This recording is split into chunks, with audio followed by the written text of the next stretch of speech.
I am absolutely and utterly a believer in hard work. I'm a proponent of hard work. I have all this money and all I do is work. My entire life is work. This podcast is work. I'm getting in the car. I'm going to another meeting. Work. I'm going to fuck a bitch. That's work. People who are in charge of the world don't care about anyone but themselves. They don't care about you, whether you're gay or straight. They're not interested. What they're interested in doing is controlling the minds of people and affecting the way people operate in a way which is beneficial to them. I don't want to get too political on this podcast and say what they're really doing because the video will get taken down. Once you get to a certain level of incomes and wealth, everything becomes free. And that's what I'm like now. I don't know the price of anything I eat or buy.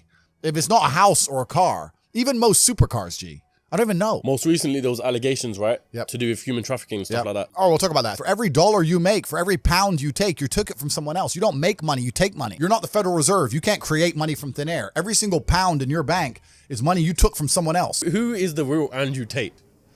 It's a good question. What's going on, everyone? Welcome back to the CEO Cast, the #1 place for showcasing business and entrepreneurship. Now today, you lot are in for a special episode. I'm with the 4-time kickboxing world champion, the top G, Mr. Producer, the one and only Andrew Tate himself. Come on, let's get a round of applause for that one. Come on, people. I'm very happy with that. I'm very happy with that introduction. Thank you very much. Yeah, you included the top G and everything. I'm happy with it. You got it, brother. You got it. What are you saying? How's your day going? It's going good, man. I'm breathing, Yeah. which is a good start.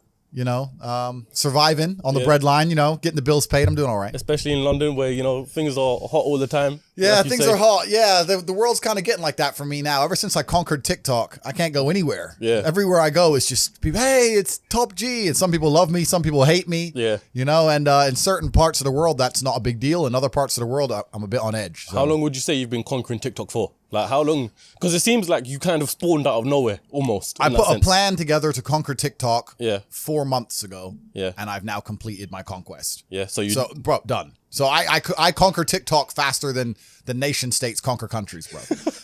Four months, I put a plan together, boom, done. Now it's mine. I own it. Finished. Didn't spend a penny. Didn't spend a single penny on advertisements. I don't even have a TikTok account myself. Yeah. I just put a plan together. We made it happen, and it's done. So. I want to get to that plan later on because from what I've thought, I haven't asked you directly. I'm going to ask you on this podcast, but it seems like a genius strategy. I think I know what it is. Yeah, I'd like to say I know what I'm doing, right? Yeah. I must be doing something right. Yeah. Because life seems to be going pretty well. So we put the plan together and then we executed it. And a lot of the time, it's not just the plan; it's the execution and the tenacity behind the execution. Yeah, we were tenacious, like we always are, and we moved with speed and we got it done. Before we get into it, make sure you subscribe and set the bell notification to all so you never miss a single episode. You know what? This is why I wanted to get you on, because a lot of things that you say, a lot of clips that I see, resonate with me. Like, you see this your typical motivational speech, that shit don't motivate me, I'll be honest. There was a speech I remember about how much you want to succeed if you know, something to do with breathing. There's a guy called Eric Thomas. Yeah. That shit, I remember everyone was like, that's so motivational. It didn't hit me. Yeah. I'd rather have Andrew Tate call me a brokey, call me a fucking wagey. Actually, I'm not wagey, but I'd rather that shit motivates me. Well, you know what I mean? Yeah, and that's the thing about the way I talk and the things I say. Some people find it inspirational, and some people are upset by it, and their ego prevents them from learning from it. Yeah. But it's the kind of people who are really genuinely upset by what I say are the kind of people who can't truly learn anything and become successful in life. Yeah. I obviously know what I'm talking about to some degree, right? So if Mike Tyson walks in here and tells you he's going to teach you how to box and says you can't fight, you're a pussy. If that upsets you, then you can't learn, right? It's Mike Tyson. Just shut up and listen. Yeah. If someone, Richard and me, comes along and says, Andrew, you don't know shit, you're a dumbass and you're a brokey, I'm going to sit there and go, okay, maybe I am a brokey, Elon. Tell me something, right? I'll listen. But if you're going to sit there and go, don't call me names and not listen, you're never going to get anywhere, right? You don't become the master unless you're very, very good at being a student. And I've always been very, very good at knowing when to shut up. But I've got to a point in my life now where I don't have to shut up ever. So I don't. How long would you say you were a student for? That's interesting. Yeah, I'm still a student of life, right? Nobody knows everything. And there's still a lot of people who I respect and will always respect and always am quiet around and treat with absolute respect. But I've been learning for a very, very long time. I've always been very, very observant, trying to pay a lot of attention. And life really doesn't have to be that complicated. When you see somebody that has something you want, you just got to try and work out how they got it. Yeah. And that's the missing part. Most people see people with things they want and they don't do the second half. They don't try and work out how they got that thing. Oh, my man has a Ferrari. Okay. I wish I had a Ferrari. Okay. They don't sit there and go for an hour. How did he get a Ferrari? It doesn't cross that part is the part they don't want to do, right? They just go, oh, here's a Ferrari, wish I had a Ferrari, and they go back to TV. Yeah. And that's why they lose. You know what? Here's where I want to start, yeah, because I feel like this point here is probably the point of which your whole life revolves around, right? I want to say, in my opinion. And that's the Matrix. Yep. Yeah? I want you to kind of break that down and explain it, because obviously I'm assuming you get the name from the film and the whole, what the film's about. Yep. But if you have to relate that to your life and life in general, what exactly is the Matrix? When I talk about the Matrix, I'm talking about the systems which have been created by society, which are deliberately designed to enslave. In the movie, the Matrix were used for our body heat, but here in this Matrix, were used for our efforts and our energies. And you're existing inside of a system which is deliberately rigged to make the rich richer and for the poor to stay poor. Yeah. And you can sit there and get upset about it. You can sit there and cry about it and say the system needs to change, which is what some people do, socialists, XYZ. But I think I know that's a waste of time, right? That's futile. The best thing to do is to understand the rules of the game and find a way to win. So yes, the game is rigged. Yes, the rich are always going to get richer. Yes, the poor are always going to struggle. And that's the way the game is set up. So you still need to find the best move on the chessboard. There's no point sitting there saying, I want to play a different game, because that's never going to happen. Because the people with the money are the people who have the control and they have the power. And why would they have the game set up any other way? Why would they change it? Right? It's also the basic of economics. I think a lot of people don't understand the true basics of economics. And the basics of economics state that even giving money to the poor, it ends up back in the hands of the rich. There's no way to stop the rich getting richer. I've already explained this before, but I remember during COVID when they did the stimulus checks and they passed out all this free money to everyone, $1,000. In England, they gave a lot more money, but in America, everyone got like $1,400 each and everyone was happy about it, saying, oh, he's giving money to the poor. Yeah, but what do those poor people spend that money on? They Amazon stock tripled because they all went to Amazon. So Jeff Bezos got richer, right? But the fact is that there's less companies than there are people. All those $1,400 checks amongst all those people at the bottom ended up in the hands of a few companies. And the rich got richer, and you can't stop it. Doesn't matter if those people invested their money. Doesn't matter if they bought stocks. Doesn't matter if they bought a crypto. Doesn't matter if they bought a house, whatever. The people who have the assets and have the companies and have the control are always going to end up getting control of the currency, and they're always going to be richer. So that's kind of how it works. And it's getting worse and worse.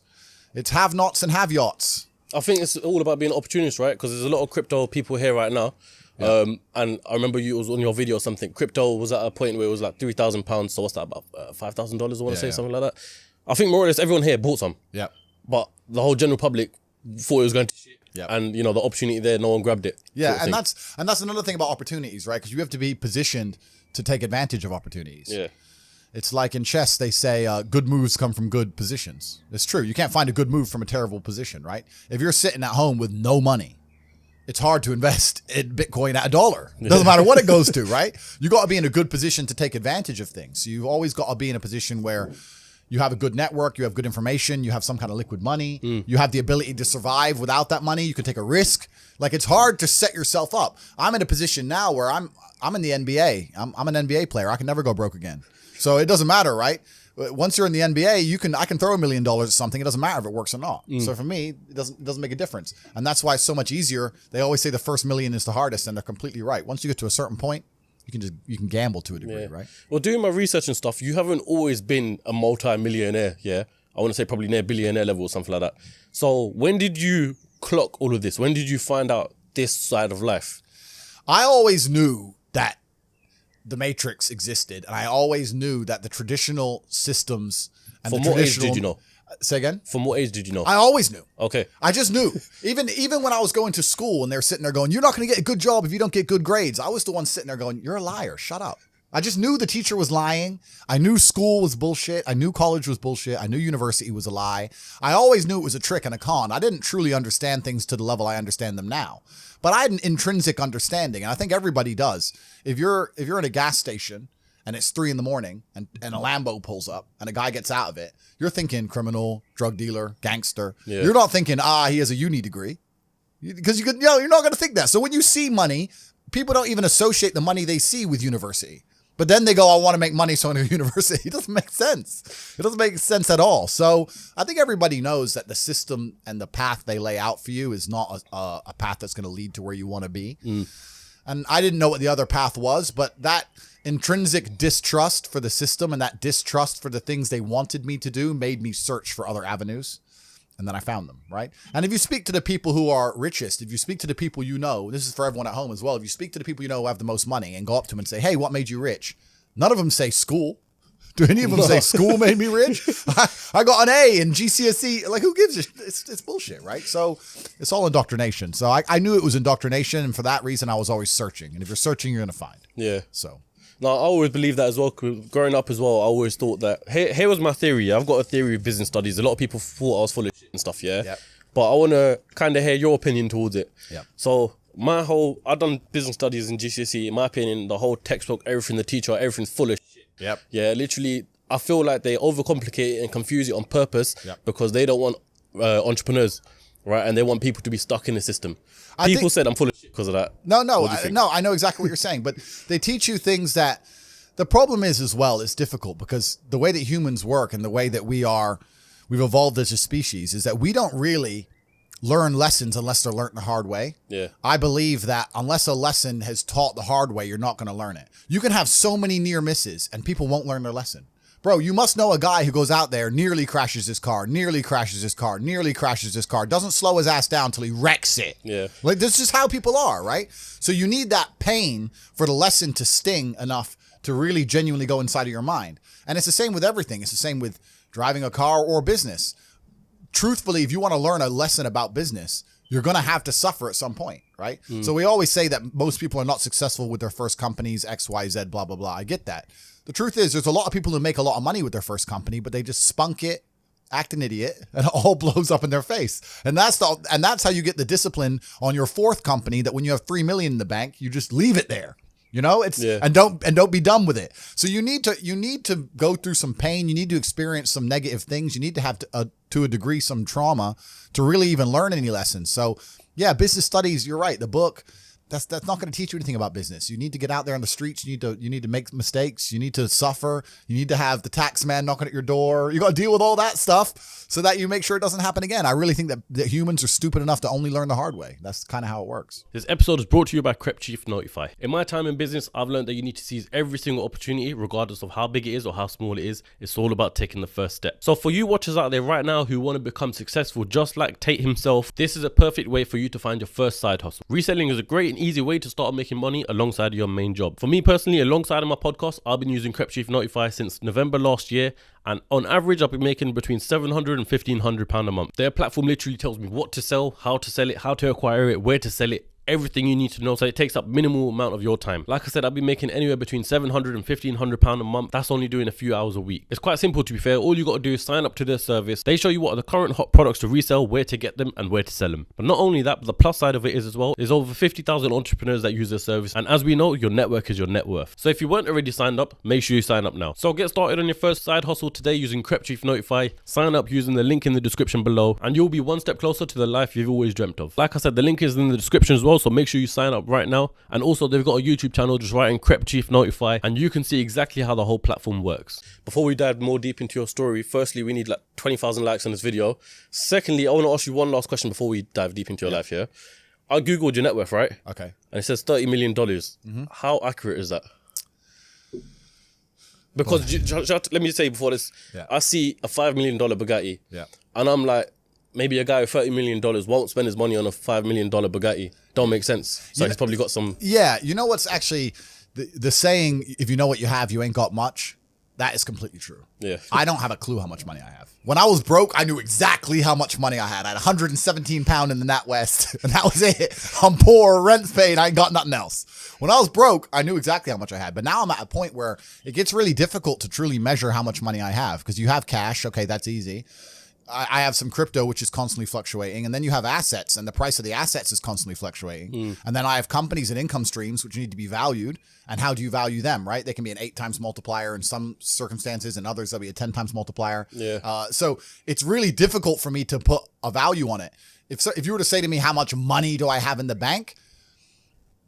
But then even then, because I've got to be careful what I say on this podcast. But even then, once you have a healthy respect for money, once you get past a certain amount of money, you don't need it in the bank. Like there's no point in me having 50M liquid in the bank. Why? What am I going to buy? You know, you're like, as long as you have whatever you have in the bank to run around the world with, you have enough. So you try and put that money to use, right? You buy assets, XYZ. So it's really difficult. I mean, I have my online school, which we'll talk about later, Hustlers University. Yep. That's already been valued. That was valued at 300 million. When did you start Hustlers University? A year ago. A year ago. Fuck. Yeah, and that's valued at 300 million. Yeah. So, but then I ain't gonna sell it. So, but then again, I had a valuation between 280 and 340. So again, how much money do I have? I don't know. I could, if I really wanted to, if I wanted to sit here and say I was worth 500 million, I could prove that. Yeah. Yeah. If you sold up everything? If I wanted to, I could come up with 500 million probably. Yeah, I know. I believe that. That's what I'm saying. A guy like that buy another Bugatti. I'm pretty sure I saw a vlog where you're gonna buy another Bugatti. I've already bought a second one. Is it? Yeah. Which one? I've put another order down for another Chiron. So it's because that's the only one that's out right now. There's a Roadster coming supposedly. I've heard rumors of. Yeah. I've bought a Kernan's Egg as well. I got a Jamera on the way. Yeah. I'm talking to Pagani. I saw that about you put it on your story, so I assumed the new probably. Pagani. But you know what? This is another thing about money. I'm gonna sit here and I'm gonna complain. This is gonna upset all the brokies at home. There's nothing to fucking buy. Like you buy 3 or 4 diamond watches, you buy a couple suits, you buy some cars. What else? What else is there to buy? You end up just spunking it on bottle shows and $10,000 steaks. There's nothing to buy. You can go on holiday and travel, blah blah blah. But if you're actually looking for physical items, things to own and buy, there ain't much to buy. Okay, you can buy property. But property is a funny one for me because I'm very anti-governmental as a person, and I think that property is one of the big tools the Matrix uses to enslave. To keep you in the system. Completely, man. You buy a $10 million house in whatever country, you don't want to piss off the government of that country. Yeah, but saying because you'll lose that house. Saying that, I know you bounce everywhere for different locations. Yeah. Yeah. But what about buying houses in different locations? You still don't agree with that? Nah, because then you got headache if you got to look after it. Now it becomes a job, right? Yeah. There's a lot of people who talk about passive income, and we'll talk about passive income because I think that's the biggest scam on the planet. The idea of passive income in and of itself is a lie. You're the first person on the podcast to say that. bro. Yeah, no, like everyone goes, oh, I want passive income. Well, of course you do. Everyone wants passive income, but tell me how you're going to get it, because only having tenants is not passive income. Ask anybody who has tenants. It's fucking headache, right? Yeah. If I have a house XYZ, I got to make sure it's looked after, not broken into, the electricity's on, it's cleaned. I got to get someone on the ground. My assistant's got to deal with it. Now it's just got to be something to deal with. And once I got a bunch of money, what I really wanted more than anything was freedom. There's a bunch of these real high-level crypto guys, you know, like the guys who invented Ethereum and all that lot, Yeah. the autistic guys. They don't own anything. And I kind of get that. I'm at the point now where they have a backpack of their possessions, and if they want a house, they rent it. They want a Lambo, they rent it. If I need to go somewhere, rent. I don't own anything. I don't have any hassle. Nothing's in my name. No government can take anything from me.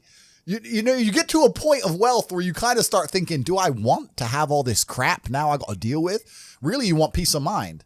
And I have enough troubles in my head. I don't need to be worried about my mansion in Santa Monica, which has been broken into. And I don't even go there. Do you know what I mean? It's just long. So that's that. And then also what I was saying earlier about property being a tool to the Matrix. If you buy a $10 or $20 million property under a government, you can't piss that government off. You can't disagree with that government. You can't, if the tax authority of that government says you owe them money, you better fucking pay it, or you're going to lose a house, right? Yeah. If they say you better take an injection in your arm for the good of society, you better take your vaccine. You better put your mask on. You can't even get a parking ticket, my G. Listen, if I'm in England right now, I don't own any assets in England, right? And I pull up in the DBS. Have you ever seen James Bond look for parking? Me No. neither. No, Just parks fuck right no. He outside. parks up and gets out. That's what I do. Park up, boom, get out. I don't look for parking. They put a ticket on the DBS. Let's say I decide not to pay that, right? What are they going to do? I don't have any assets in the UK. They're going to make a bunch of letters, send it to a bailiff. Bailiff's going to drive around the UK. I don't even live here. Boom, it's over, right? If I had a 20 million pound house, eventually it's going to go, the 60 pound becomes 120, 120 becomes 240. Yeah, keep bailiff building up. comes, 2 grand, 3 grand, boom, boom, boom. Gets to the point where they're going to take my 20 million pound house off me. Maybe it takes 3 years, but they will, over a parking ticket. So by buying that property, you're now giving you're giving the government a way to hurt you. You're giving them a leverage over you. And I'm at the point of wealth now. I have enough hidden money where I don't want any government to have any leverage over me. I want a government to say, Andrew, we don't like you. And me say, get fucked. Safe. All right, I won't come then. Bye. And that's the problem with property. Property is a tricky one. I know you can make money with it, but you have to understand that they'll use it against you, man. It's a leverage. So, But let me ask you though, I completely understand the whole concept of, coming out of the Matrix and stuff, yeah? But for what reason? Like, what's the end goal? Like, where do you see your life in terms of in the future? I'll tell you why. I always knew I wanted to escape the Matrix before I escaped it. And let me tell you why. If COVID has not woke people up in the last 3 years, I don't know what's wrong with you. The government came along, closed your business down by force, forced you to have a medical procedure you didn't want, made you stay in your house and cover your face. because of something with a 99.9% fucking survival rate. They come along and literally broke every single rule. They broke the Geneva Human Rights Convention, every single law that they wrote themselves. They just broke them all under the guise of safety. More people committed suicide from mental health issues, or more people died from missed doctor's appointments for real diseases because of this crap. They came along and did it because they were told to by someone above the government, because the government's not even in charge of anything. And now they've gone back to normal. Everyone thinks they're not going to do it again for some other reason. You think across the next 30 years they're not going to come back with some new shit? Fuck them. Next time, when they come along with this crap, I'm out. I'm bouncing. See ya. When they did this, I went to Sweden. Sweden was open the whole time. Sweden never locked down. I was in clubs in Stockholm while everyone else was here locked in their houses clapping for the NHS like a jackass. I was in the nightclub. No masks, no vaccine, no lockdown, nothing. Running around with Swedish chicks. So I just run to freedom, right? But if I had, let's say, a big property within the UK, I can't just say, fuck the UK. Yeah. So once you escape the matrix and you try and find a way to get your wealth outside of the system, then you can exist geographically anywhere. And once you can do that, then laws don't really apply to you. If they made a law in the UK I was unhappy with, I'd just leave. And if they made a law in Romania where I live I'm unhappy with, I would just leave. I don't have to be a lawbreaker. I don't have to be a criminal. I'll just go somewhere else, right? So property kind of ties you down, things tie you down. And if you look at the real high levels of wealth, if you look at the billionaires and stuff, they're trying to do the same thing. They don't own anything. They have a share in a company which owns a shell company in the Cayman Islands, which owns this subsidiary of a company in Dubai, which owns a boat that they can use. Yep. It's that Aikido. It's the same thing. Get out of the matrix. That's what everyone's trying to do, right? You know, I was going to ask you this later on in the podcast, but it seems like a good time to ask you now, yeah? You obviously, I wanted to initially do this podcast in Romania. I thought it'd be sick coming to your house. Yeah. You know, but every time we try and arrange something, you're on a jet flying off somewhere else. Yeah. Next places everywhere. So I thought, you know, while you're in the UK, we'll do it here. But what's your reason for moving to Romania? And do you own the house in Romania then? Yeah, so the house in Romania is owned by a subsidiary of a shell company, et cetera, et cetera, et cetera. We'll leave it at that. Yeah. But and I moved to Romania because it felt more free than the UK in certain aspects. And it is. In certain aspects, it's certainly more free. You're always, as an individual, you always have to make a trade-off. And the trade-off is usually between laws and the strength of the government and the judicial system and your safety, right? This is the usual trade-off. So Dubai, which I love and I spend a lot of time in, the judicial system is extremely harsh. The laws are extremely harsh, but it's very, very safe. I'll accept that trade. If you give me a powerful government and a powerful police force, but you give me my safety to wear a $5 million watch, I'll take that all day. But you have countries like America and England where the judicial system and the police are dangerous and they can mess you up at a whim, but they don't even give you your safety. So now I have to be scared of the cops arresting me for no reason and the criminal killing me. So they don't even give me a fair trade-off. So in my view, if I'm going to live in a country with a strong judicial system and a strong legal system, I want them to provide me my safety on the street and the safety of my family. And if they don't do that, I don't see why they're seen as so strong. There's countries in Africa and Southeast Asia, et cetera, where the judicial system's a joke. Then fine. The streets aren't safe.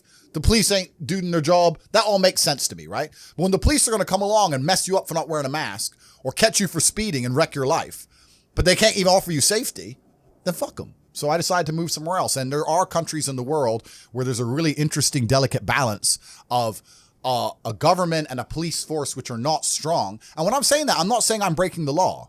I'm not saying it in that way. I'm saying that minor infractions or tiny things I'm not going to be persecuted to the end of earth I would in the UK for a parking ticket. Yeah, it's right? mad because they literally say in the UK all the time, people get caught more for speeding and shit like that than people getting caught for stabbing. 100%, right? And this is what I even said. Like in Romania, you don't get parking tickets. You just fucking park. You just dump the car, nobody gives a shit, right? So it's just a different way of life over there. But at the same time, Romania and a few other countries in the world, a lot of them are in Eastern Europe, they have a strong morality because they're very religious countries. So although the police are not seen as a strong police force, they're not like the English police, they're not as well funded, they don't have as fast cars, whatever. Yeah. It's actually very safe because people just have a different view of life. Yeah. So it all adds up. So I moved there purely for small things, bro.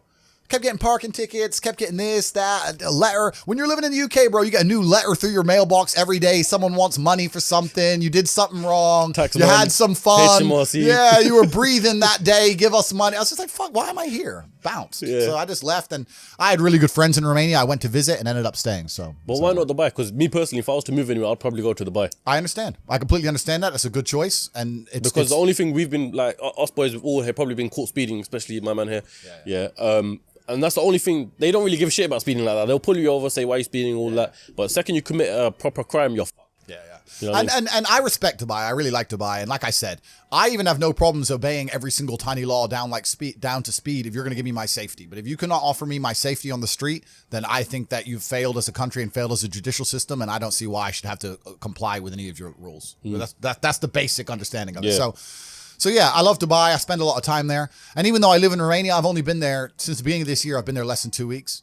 So I'm never home anyway. So for me, it's just a base. It's just somewhere to park the cars, right? So it is what it is. I'm always jumping around because once you have a jet, you can time travel. So you're time traveling all the time. So is the jet yours, or how does the whole jet lifestyle work? A shell company owns a subsidiary to a company which owns a jet, which I can borrow. I don't own anything. Hello, everyone on YouTube. I am broke. I'm a brokey. I don't own anything. You can't take nothing from me, HMRC. I don't have anything. I'm poor. I go to fucking O2 down there. They won't give me a phone contract. I ain't got nothing. I'm broke. I just get to borrow these Bugattis. I got really good friends. So, but yeah, like once you can fly on private planes, you can time travel. So that changes the entire scope of the world. Yeah. I'm interested to know, you flew from Austria to UK, right? Yeah. Recently. Yeah. How much does that private jet cost? I'm just interested in knowing jet costs. If you were to charter that jet, it depends. If you have your own plane, you just pay for the fuel. And then it depends if you want to... I have my own pilot, but if you had a pilot, you could hire a pilot and you'd hire an air hostess, catering, et cetera, et cetera. So let's say you owned the plane. In fuel, that might cost you around $8,000. If you were going to charter that plane, it'd probably cost 25, 30 grand. Something like that. So about 30 grand for the flight. Quick question, is your pilot a male? I'm gonna get all the feminists angry now when I say that I don't trust female pilots. Listen, women are amazing creatures and they're very good at certain things in the world and they're very needed. And I'm not going to sit here and say that women are unimportant or unneeded because they're not. They're very, very needed. But women can't even park cars, G. You see them. They can't even parallel park. You gonna trust them in the sky? Like curb your plane? Fuck no. No, sir. Give me a man, please. Give me a man. Give me an old man who's in the military, done a lot of years. It's getting bumpy. I need to have confidence. Like I have some chick up there doing her lipstick. No, thank you. So, but yeah, jets changed the game. That's another thing because even before COVID, I never thought I'd buy a jet. I thought big spend of money or waste of money, right? How much are they? About 20 mil? It depends on the plane you get. Depends how you want to have it fitted out, that kind of thing. Yeah. But I never thought I'd buy one. But then they tried to keep telling me to put a mask on. I couldn't have it. So I had to get one. And then once you get one, it completely changes how you view the world because now you can time travel. If I wanted to fly to, let's say, Vienna from here on a normal airplane, let's say the flight's at midday. I get to the airport at 10 a.m., sit around for 2 hours, fly at 12, land at 2, another hour. By the time I do the passport, get my bag, my whole day's gone, right? Yeah. But if I want to fly to Vienna with my plane, I send a text message, say we're leaving at 12. I get there 11:59. We take off at 12. I land, and by 12:01, the BMW's on the runway. I'm back on the motorway, right? So it literally only takes 2 hours. All the things other side are gone. It takes 2 hours to get in and out of central London. Yeah, in a car. Yeah. So I can get to Vienna. To me, going to Vienna now is the same as going to West End. It's like cool. It's an hour. It's 2 hours, hour and a half. 30 minutes, boom, boom, boom, whatever it is. So it changes how you view the world. And that's why I end up jumping around all over the place. Because I got something to do here, there. So it's 4 or 5 countries in a day sometimes. And that's mad. You're like, bro, let's organize this thing. I'm like, I don't even know what I'm doing by 6 p.m. Bro. I don't know what I'm doing next week. I appreciate the fact that you're here. I actually got shook because when we were talking about doing this on Friday, I saw your story and you were jetting off again. I thought, fuck, like, what's happening? And then you're back as well. Anyway, yeah, bro, it never ends. So I have to stay flexible. There's a lot of things I have to do in a lot of places, and I wake up each day and decide which one's going to get done. And yeah, it goes. You know what? I think now is a good point to transition all the way back to now you understand your lifestyle, how it is now. Let's dive it all the way back to the point where you're a brokey. Brokey. Yeah, the good old days. The good old days. Yeah. Some of the best days of my life were brokey days. Bro. You think, yeah? Yeah, man, I miss the brokey days. Why? Because when you have limitations, money makes it fun though. Money does make life fun, but when you have limitations, you're better at living in the moment and you're better at appreciating things. So what happens is now at my point, right? No matter how much fun I'm having, it's always, even if it's only 1% in the back of my mind, that it could be more fun somewhere else. If I can go anywhere I want all the time with no limitations, I never have to turn up to a job. I don't have anything I have to do. I can go anywhere, right? And I got a plane waiting for me. If I'm in Marbella in the middle of a party, no matter how good that party is, how much fun I'm having, whatever girls I'm with, whatever, and my boy texts me from Mykonos saying it's going off in Mykonos.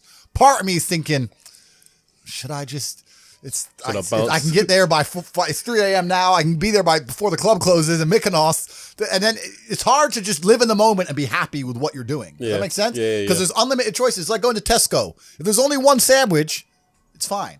But there's 100 sandwiches. You start reading every sandwich. Which one's the one I want? Maybe that one was better. So the brokey days were good days, bro, man. Like I'd get McDonald's and you're laughing with your boys. Yeah. The brokey days were great. And I'm not complaining about being rich. Obviously I worked hard for this and it's a fantastic life I live now. But I think without those brokey days, without those original days to compare it to, without that juxtaposition, then I don't think being rich would be fun at all. I think it's only fun because you can compare it to the days when you weren't rich.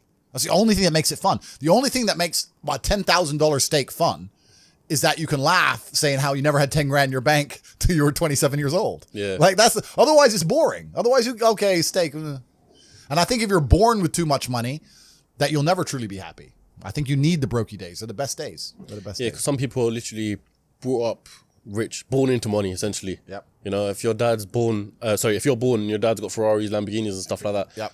You think that they're not really experiencing true fun, happiness sort of thing because they don't know the difference. It's not the destination, it's the journey. And humans, we all work in regards to, it's even the way the human body works, right? If you're driving at 200 miles an hour, you don't feel it. You only feel the acceleration getting to 200 miles an hour. Yeah. So if you were born at 200 miles an hour, it doesn't feel fast. It doesn't feel fun. My life feels fun now because of all the acceleration to get here. And I can remember the times when I was stuck by the side of the motorway without a car. Yeah. So I have that juxtaposition. Without that, it's not even interesting. It's not even fun. So the brokey days, anyone who's out here who's broke, good. These will be the happiest days of your life once you made it. You just got to remember everything and sit around with your boys. I mean, maybe some people change with money. Maybe if you get new friends and things change, but I hang around with the exact same people I did when I was poor.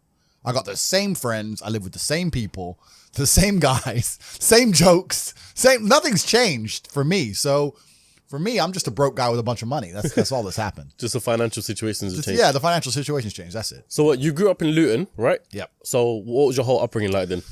Yeah, so I life, everything. Yeah, so I was born in America. I left America when I was 10. Yep. Moved to Luton, where my mom was originally from. Went to Lee Manor High School in Marsh Farm. I think it was one of the bottom 3 high schools in the country at the time. Went to a nice rubbish high school. Went to college, did some A-levels. Rejected university because they tried to tell me to do a personal statement. I couldn't be bothered. Is it? Yeah, that was literally What would you have studied in uni? I did really well in my A-levels. In my GCSEs, I didn't try. And I got a bunch of B's and C's. And I know I'm a genius, right? So it annoyed me. So I thought I'm actually going to try for my A-levels. So I got a bunch of A's. I did business studies as well, got an A. And then I did some advanced diploma in business studies for the top 1% of scores or some crap. And I got a merit in that. And then I was offered a place at, what was it called? Begins with A. Ascot. Okay, yeah. That's in next to Birmingham. Yeah. For advanced business, like basically what every man would dream of, right? Advanced business, university, blah, blah. I offered this place.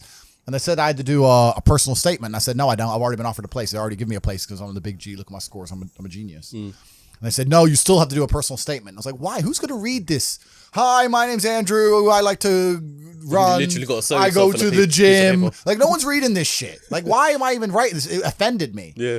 And my class tutor, or whoever she was like, well, everyone's doing one. And I was like, you know what? Get fucked. And tell Ascot to get fucked too. So I didn't even go. I quit that. My mom went nuts, obviously. Told her I was going to be a kickboxing world champion. She's like, no, you're not. Wrong. So I just started kickboxing. I got a normal job. I got a wagey job. I was a wagey. I was working as an IT technician in my former high school, fixing laptops. Okay. Got fired from there for sleeping with the head girl. You know how it is. It's hard out here. How old? I was like 18. Oh, shit, and she was 16. So I was like, what's the problem? And they're like, oh, yeah, but you're a member of staff. Whatever. So I got fired from there. And then, I got some sales jobs. And I was training hard to fight. And I think sales jobs are probably the best job any person can get. If I had to get a job again, it'd be a sales job. Because you learn a lot as a salesman. And sales is a really important skill. You learn a skill. And also, if you're actually good at it, it's not even really like having a job. They don't fire the top salesman. Yeah, no, they don't. No, they do not fire the top salesman. You turn up late. You crash your car. Oh, sorry, G. Boom, here's my numbers. They're like, All right, dickhead, but all right, bye. They don't give a fuck if you're the big boss, right? So if you're a salesman, it's the only time you get any kind of freedom. And also all the responsibility and all the pressures on your back where it belongs as a man. You need to adopt stress and adopt problems if you want to be successful as a man. And as a salesman, you get that. So I had a bunch of sales jobs. I did a bunch of sales things. I was fighting, became world champion, started making money with fighting. But even fighting, kickboxing is not boxing, bro. Most I ever got paid for a fight was like 200 grand. Yeah, because some boxers, I think Amir Khan for his last fight, rumors have it that he got paid about 6 million or something like that. Yeah. Boxing's different. That's big money, yeah. Yeah, it's big money. But as a kickboxer, you don't make that much money, man. I had an apartment and a BMW, and I was doing all right, but I wasn't balling. You know, I couldn't just pull money out the sky and just do whatever. Like if you're fighting twice in a year, yeah, and let's say you get 50 grand for one fight, 40 grand for another fight, 90 grand? By the time you give your manager 20%, pay all your rent, paid your car, but you ain't rich, right? And that's the best you'll ever get out of kickboxing ever. Well, even at top level. Top level. You have to go to UFC, and even most UFC fighters have no money. Yeah. You got to be the champ to get paid. Yeah, people saying Dana White really robs their fighters. Well, I mean, the thing is with the UFC is that everyone says Dana White should pay them more, but look at how liquid the UFC is. Even during COVID, when basically every other organization couldn't function and shut down, he managed to keep shows running. He managed to keep UFC running, keep fighters getting paid, keep fighters in shape. I mean, I know a lot of kickboxers who didn't have a fight for two and a half years. How are you going to stay in shape for 2.5 years? Yeah, and then you come out doing what? Yeah. How are you going to drive to the gym every day, eat good every day without you're not even getting paid to fight now? So it's hard. So maybe he does rob the fighters. I don't know, but he's an excellent businessman. He's provided a platform for people. But the point I'm trying to make is that fighting as a career path is a terrible career path because it's just too hard to make money. Too much can go wrong. You can get unlucky. You can break your hand. You know, you can get sick on the day before a fight and then lose the fight because you had a bit of a cold and now you got knocked out and you're you know what I mean? Like it's hard. It's too hard. It's unpredictable. So I always knew that even when I was fighting, and I was always trying to find a way to make money. Even when I was fighting, all I did was try different ways to make money. I tried a million things, and that's what you have to do. You have to try a bunch of things and learn a bunch of lessons until you finally find something that works. So, and when did you find when did you have like your first taste of true money? Sort of thing? That's a good question. And I think one of the reasons why I was so motivated to make money is because even when I was completely broke, through fighting, I had access to a lifestyle. I saw money, right? So, man, I could tell you stories now that even sound stupid to me. I went to Deauville, France to fight for a world title. And I was sitting there and the promoter hadn't turned up yet. And I ordered 2 waters, 2 Perrier. Yeah. And they came and they were like €9 each. And I paid for them, and I said to Tristan, 20 quid for fucking water. Because we're brokies. We're just like, and he's like, yeah, that's crazy. And we look around, and there's all these tables just with water, champagne, food, you know, like $1,000 lunches, 1,000-pound lunches. No one gave a shit, right? And we're sitting there going, where are we going wrong with life? Like, we're worried about the price of water. That dude's got a lobster. He's got like a big bottle of champagne. He's got 3 chicks. Like, we're going wrong. So I always knew there was outside of the matrix. There were these people who were living in a way that money didn't have any significance. Money wasn't real to them. So I always knew it. I was always around it, especially through fighting. I went to a bunch of crazy countries, Kazakhstan, all these places. We're in Kazakhstan, a poor country. It's just G-Wagon, G-Wagon, G-Wagon, G-Wagon. I'm like, what's going on? Like, there are people who are living outside the matrix. And once you live outside of it, once you get to a certain level of incomes and wealth, everything becomes free. Like when I was looking at the price of that water, no one else in that restaurant even looked at the price of anything. It didn't matter. Yeah. And that's what I'm like now. I don't know the price of anything I eat or buy. If it's not a house or a car, even most supercars, G, I don't even know. If I want the new Maserati, the MC20, the Spider, I'm just going to text my boy, yeah, fully spec, every option. And it's going to come out the bank and I ain't going to notice. Like, it doesn't make a difference. If I have 11.8 million or 11.4 million, what difference does it make? It doesn't mean anything. Yeah. So you get to a point where the whole world's free. And then you start just buying stuff, not because you want it, but because it's completely free. So even if you 1% want it, right? You're like, oh, well, maybe I might use it once. 400 G's. I might drive it one day this summer. Yeah. You know, and that's how you get to. It's the same way people just buy coffee at a whim. You end up doing that with everything. So I always knew that kind of life existed.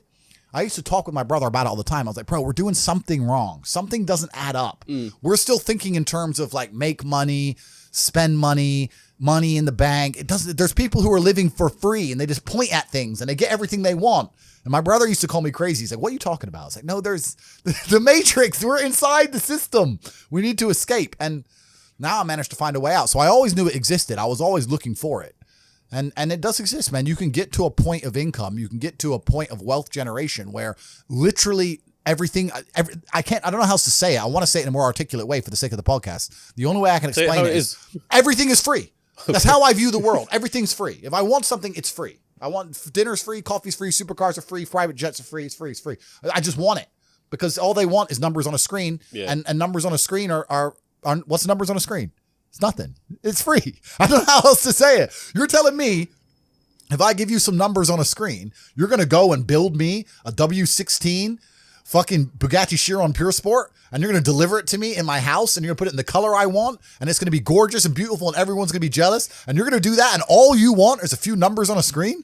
Safe. Take it. Take it. I don't give a fuck. It's free. I don't know how else to explain it. That's the world. That's the level the world gets to. That's mad. So you and Tristan, you do everything together, right? Yeah. Correct. You share everything, businesses, bank accounts. Correct. I think the only thing you don't share is girls, right? Correct. So what's that like, and where did that whole relationship with you and your brother come from? Because I think a lot of people in the UK especially, they kind of view their brothers as the complete polar opposite of them. Yeah. And don't want to do anything with them. You do your own thing. Yeah. So when did you and Tristan think that, okay? I think that's one of the biggest mistakes that people can make. And one of the largest things that hold people back from wealth is the people around them. Not only because of the mindsets of the people around them, but also trying to find people around you who you can truly actually trust is difficult. Yeah. It's difficult, man. I'm telling you, if you get 20 people, 20 full-grown men in a room, and they can trust each other completely and nobody's out to snake anyone, even if all 20 are working normal jobs, but they pool their spare income, you will be rich. You'll be fine. The problem is finding 20 people you can trust, right? 20 people with normal jobs, even with normal jobs, you could pool your spare income. You could buy cryptocurrencies, you could buy houses, you could do whatever you want to do, and you would find a way to escape the matrix. At least, maybe not to the insane levels, but you'd all be comfortable, right? By just pooling incomes. Problem is, one of them 20 is going to snake you. One of them 20, his woman's going to leave him, and he's going to get fucked over, and you're going to get fucked over by extension. Or one of them 20, his wife will be in her ear. You're always out with them boys. You can't be with them anymore. The woman gets involved, starts messing it all up. So it's hard. A lot of people don't understand that the entire world, the most valuable thing on the planet today is human capital. Even the people at the very, very top echelons of life, all they care about is controlling people. The people who are in charge of governments and stuff, all they care about is controlling people, making sure you do what they want you to do. I don't want to get too political and talk about Epstein's Island and all that crap, but once you get to a certain level of money, all they want is people. People are the most important thing. You can't have a business without people. You can't have a government without people. You don't have anything without people. So I don't see why you wouldn't have the people you're born with, who share blood with, and just do a handshake as men and say, okay, let's not fuck each other over. Let's get rich. Because now you're doubling your manpower, right? You're doubling up. So I think that I was always close with my brother and he's always been close with me because we are a team, and you need to have a team. And if you have a team, you stand a better chance. It's player versus player out here, man. It's on the street. It's not easy. For every dollar you make, for every pound you take, you took it from someone else. You don't make money, you take money. People don't understand the way that money works. You're not the Federal Reserve. You can't create money from thin air. Every single pound in your bank is money you took from someone else. And when I say take, I don't mean it in a negative way. You might have convinced them to give it to you. You might have a coffee shop. I'll give you a nice coffee. You'll give me some money. Cool. But you still took his money, right? So if you're out here trying to take stuff from other people, don't you want to have a team? You want to do it by yourself? You want to be Rambo? Because if you get two of you doing it. You get two of you. That's right. So the whole idea of this lone soldier, this Rambo, I'll do it all by myself, that's all dead, bro. You need to have a team. It's player versus player. And for the same reason, if you were out here on the street and you want to defend yourself, you want your boys around you. It's the same thing with trying to get rich. The problem is trying to find guys on your level. That's the hard part, right? So you and Tristan have always been close then? We've always been close since the beginning. Every single battle either of us had to face, we faced as a team. Yeah. And our battle to become rich, we faced as a team. We sat there and go, okay, we are going to get rich. It doesn't matter if right now I'm going to start this business and I ain't going to make any money. So you're going to work a wagey job so we have somewhere to live. And I'm going to focus on this as a team, right? So at least we have somewhere to live. If I'm working wagey job, we can't focus on the business. If we're both trying the business, we have nowhere to live, etc. So we've always worked as a team. We've doubled up our manpower. And I think a lot of men understand this and intrinsically would like the idea of this. But a lot of the time, women get in the way. I've seen it a million times, bro. I've seen women get in the way of partnerships like that so many times. Because women don't like you having a strong masculine network, because then you don't need them. They want you to need them. I'll help you. I'll be your partner. Bro, that's the biggest mistake. Don't even get me started. Biggest mistake you can make as a man is trying to start business with your wife or some shit. That's a headache. Why is that? Bro, I don't know who I'm going to offend or upset now, but this is how it goes. Because now you got two different battles you got the relationship you're trying to be in control of, and I got to deal with the business as well. Now it's different if you run the business and you hire her and she does a little bit of admin. Cool, that's fine. But I'm talking about, let's say 50-50 business partners. Yeah, let's say your chick goes, I want to open a beauty salon, and you pay for her to open a beauty salon. And now this beauty salon, you've put $1 million of your money in it, and it's not open on a Thursday. You're like, why isn't it open on Thursdays? Oh, I had a headache. What do you mean you had a headache, bro? I just spent $1 million. Yeah, but Claire's sick and I have a headache. And now you got the relationship. It's all messed up. This bitch is lazy. She thought it'd be a Sex in the City episode where she just drinks lattes and makes money. And she realized she had to actually do shit. You know what I mean? And it's all getting messy there. Whereas when you're with your boys and let's say you invest $1 million in something, it's not open on Thursday. You can go to the house and say, what the fuck's wrong with you? Don't be a bitch. You're a man. Yeah. You could just say, look, we need to open. You can't do that with chicks. It's hard. So even now, I've got 45 people who work for me and not a single one is a female. Not one.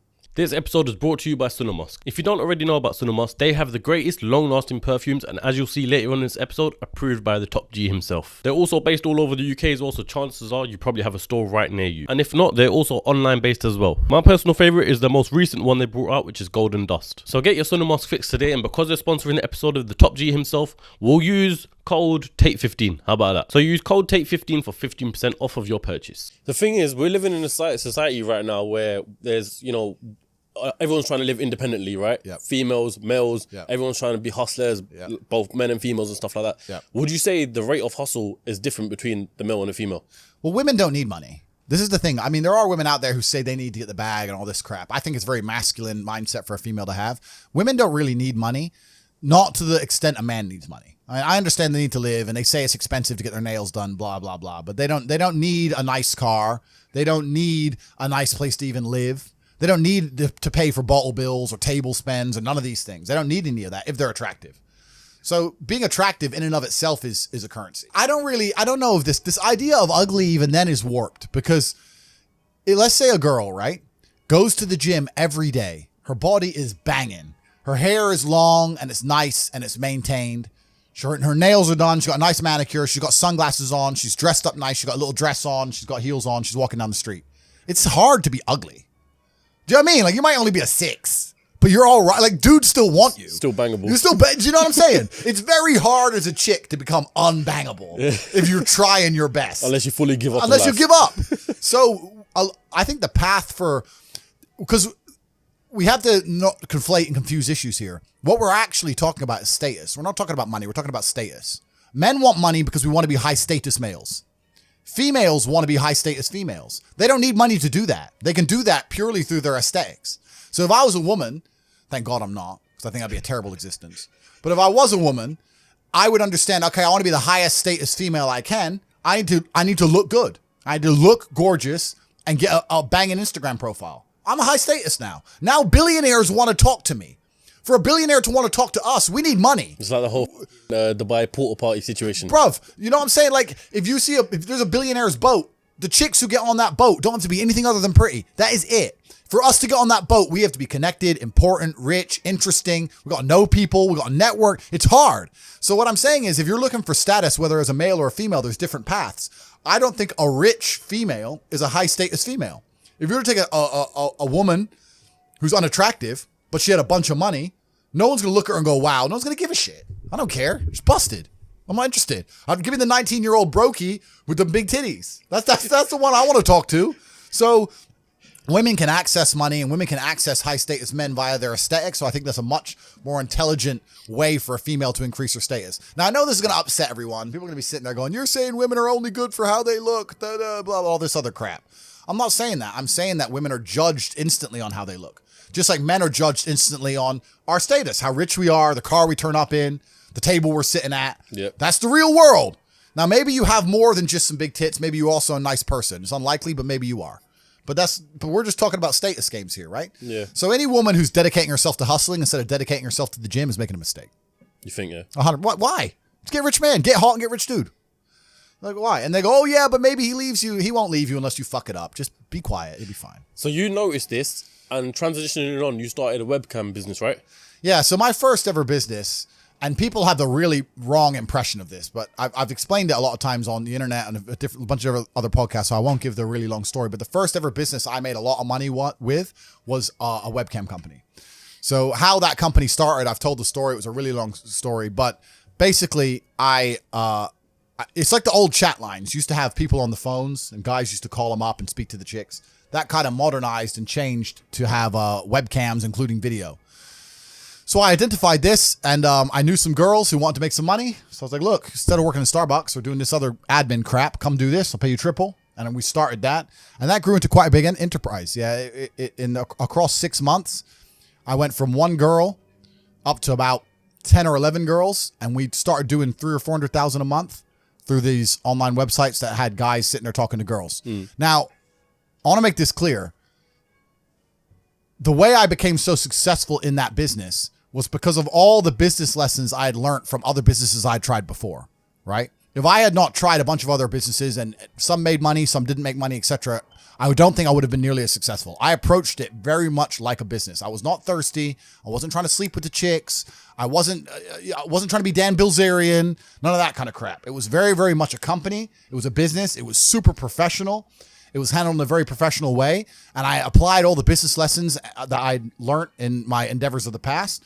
And we managed to make a whole bunch of money. The problem with a business like that is that there's a link in the chain, which is broken. Not broken. There's a link in the chain, which is always weak. Because you have me and you have the money. And there's something in the middle, which is unpredictable. And that's females. Got a bunch of women in the middle. Here's what I wanted makes to it ask. hard. Here's what I wanted to ask about it though, yeah, because I got to ask this and I got to bring it up as well. Most recently, there was allegations, right, to do with human trafficking and stuff like that. And there was a video that went around of your house getting raided. Yeah. You and I think was it Tristan as well who also went. Yeah. So what was all that about? And we'll talk about that. So that's not even related to the webcam company, but that's actually a good thing to bring into now, right? Because females are completely and utterly unpredictable. Yeah. So because we live in Romania and because we used to have a webcam company, which we closed like 6 years ago, I'm not even involved in that. Oh, you don't even anymore. have it anymore? No, nothing like that. So even though I'm not involved in it anymore, the actual story behind that is ridiculous. There was a girl from America who came to see Tristan. She was at our party, at our house. We had a big party. It was like 100 people there. Yeah. Her boyfriend caught her on Instagram. She said to her boyfriend, "Oh, no, I'm not at the party. I don't want to be here. I'll leave when I can," and turned her phone off. And her boyfriend, somewhere in fucking Oklahoma, calls the American embassy in Romania and said, "My girlfriend's been kidnapped." So then armed police roll up to our house looking for this chick. But this is the next day. She's already left.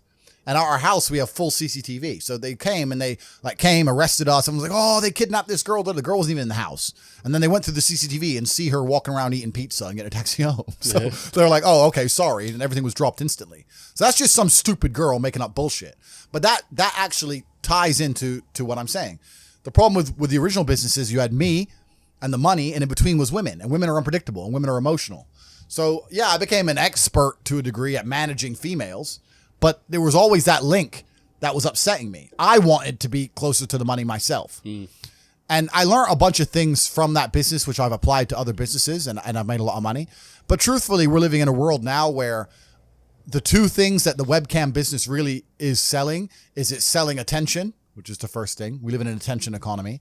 And also it's selling information. It's a service, right? It's not a physical product.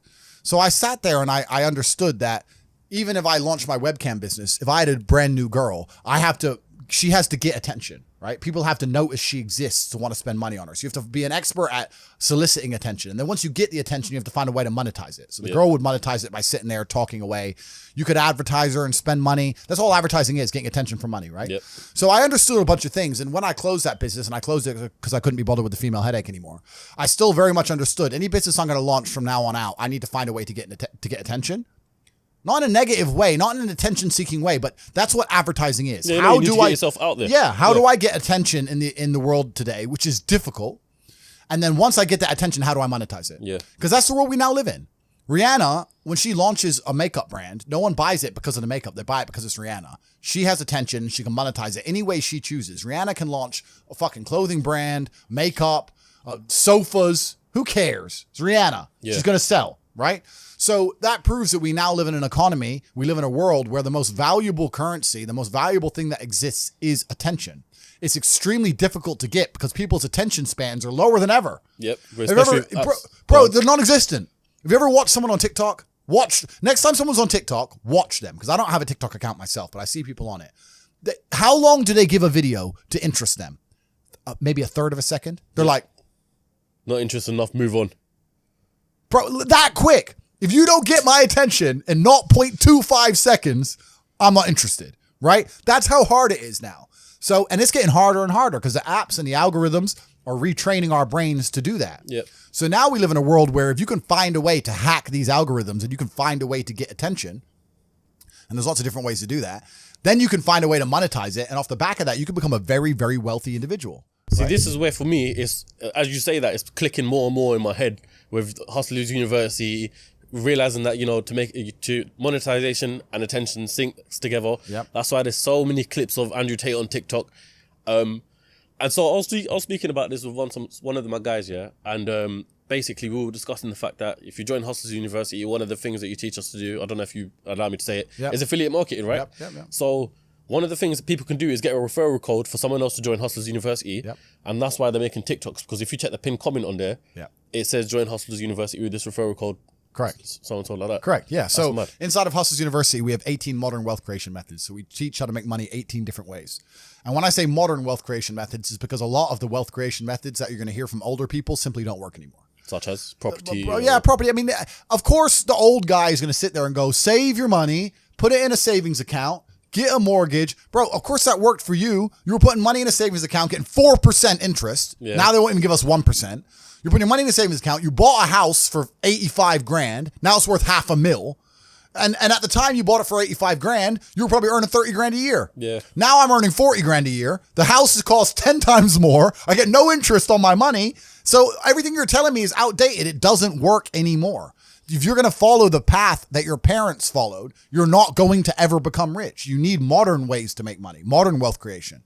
And I won't say what all 18 are, but we teach them inside of Hustlers University because there are ways to make money in the modern world, which no one in your school is going to teach you, which none of the older people are going to know, they're going to talk about. There's a lot of ways to do it. And one of them is monetizing attention. So what you just said in regards to the affiliate section is one of the 18 ways. There's a 16-year-old kid making 45 grand a month from his TikTok because all he's done is he's gone into Hustlers University. He's joined. He say, okay, how do I get attention? I'm 16. I'm not a flawless orator. I don't have a life or life experiences which are interesting enough to be used in a podcast, which are going to ever allow people to pay attention to me. Yep. But Tate does. So let me go and find all of Tate's old stuff. Let me chop it up. Let me make a TikTok for Tate. That gets attention. How do I monetize attention? Now people are on my page. How do I monetize it? Well, I can take my referral link. I'm in HU. Here, they can sign up, get 50% off my link. Boom. So he's taking attention. The attention that I generated, all he's done is chop up some TikTok clicks, monetized it, and he's making 45 grand a month, do 16. That's mad. Bro, so like it's crazy. So there's so much money that can be made, but you have to find a way to get attention in the first place, right? That's the hard part. And if you look at a lot of companies, so many of them have huge profit margins, but they have to spend all their money on advertising to sell any product, and then the margin gets wrecked because they have to get attention the old-fashioned way, which is advertising. And that's a very expensive way to get attention. You need to find another way now. And it's difficult. That is the only hurdle between being broke and being a billionaire. Attention.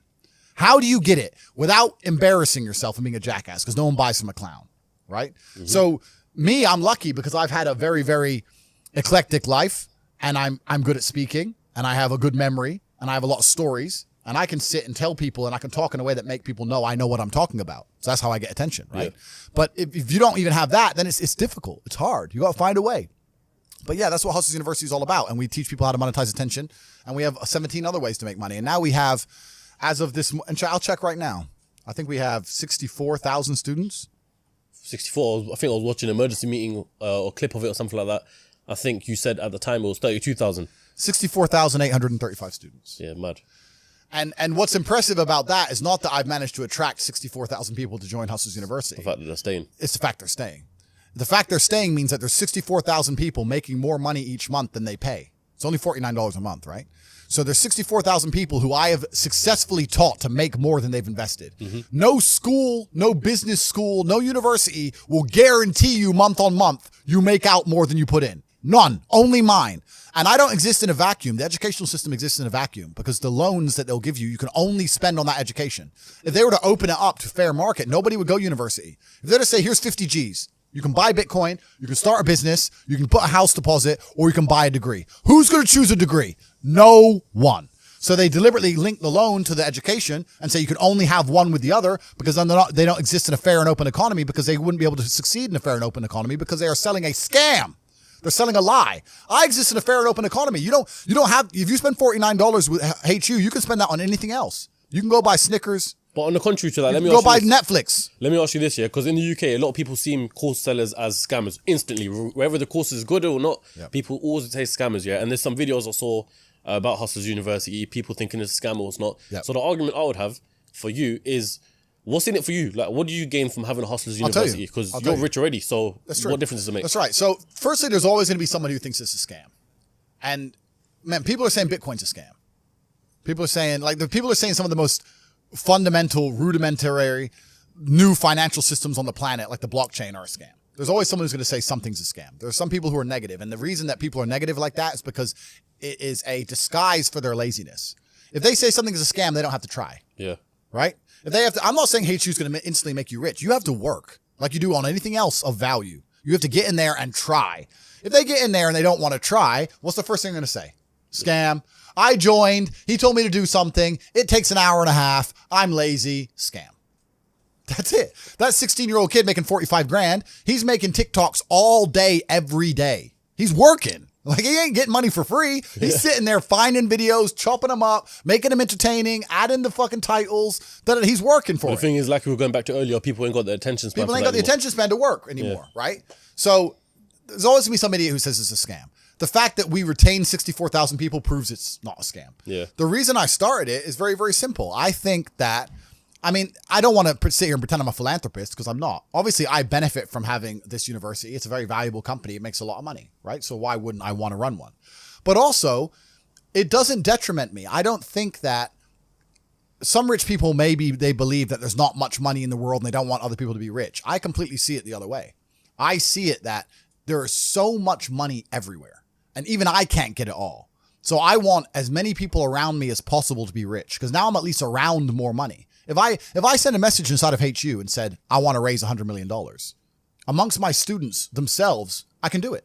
I've got my own venture capital firm now. I was like, boom, all right, 100 million, let's buy a yacht. Here, dish it up, bang, bang, bang, done. Yeah. Because all of them are making money.